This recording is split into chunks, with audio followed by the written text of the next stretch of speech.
ఏంటమ్మా భరతనాట్యం చేస్తున్నావా? కాదు, భర్త కోసం నాట్యం చేస్తున్నాను. మీ ఆయనకు అంత ఇష్టమా? ఇష్టమా గోంగూర? నేను ఆడకపోతే ఆయన ఆగడు. ఏంటమ్మా అందరూ పరిగెడుతున్నారు? మా ఆయన్ని చూసి. మీ ఆయన అంత చెడ్డోడా? కాదు, గుడ్డోడు. పాము.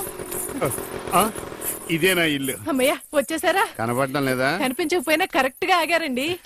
చెగుటోని కాదు కదా ఆవిడ అక్కడుంది అనుకున్నా. ఏనుగు చేసినట్టుంటే ఏంటి ఎంత సైలెంట్ గా ఉన్నా? నా ఉద్దేశం ఎవడి గురించి ఆలోచిస్తున్నావని. అదేం కాదండి, దేశంలో ఇంతమంది మంచి వాళ్ళు ఉండగా మా ఆయన మాత్రమే గుడ్డివాడు అయిపోయాడే అని బాధపడుతున్నాను. వాళ్ళలో ఎవరినన్నా పెళ్లి చేసుకోలేదే అని బాధపడుతున్నావా? తోసేస్తాడు. ఏమిటండి ఆ మాటలు? కళ్ళు పోతాయి. నాకు ఆల్రెడీ కళ్ళు పోయే ఉన్నాయి. ఇటు ఎటకారమా? చిచ్చి చిచ్చి అని వెళ్ళిపోద్దేటి? చెప్తా దీని పని. నువ్వు ఉన్నావట్రా, నలిగిపోదు. ఒరే మింటు, నేను లేనప్పుడు ఎవరన్నా అంకుల్స్ వచ్చి వెళ్ళిపోతుంటారేట్రా? నేను చూడలేదు నాన్న. అంటే నువ్వు చూడకుండానే.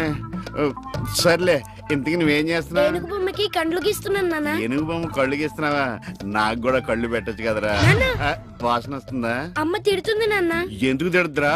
నీకు కళ్ళే కాదు, ముక్కు, నోరు, చెవులు, చేతులు, కాళ్ళు అన్ని పూర్తిగా పడిపోవాలని మమ్మీ పక్కింటి ఆంటీతో చెప్తూ నవ్వుతుంది నాన్న.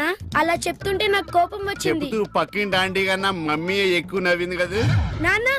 ఇంత కరెక్ట్ గా ఎలా చెప్పావు నాన్న? ఇది కరెక్ట్ గా చెప్పడం కాదురా, ఇప్పుడు మీ మమ్మీ పని చెప్తాను. వచ్చేయ్, నీకిక సాగర సంగమమే.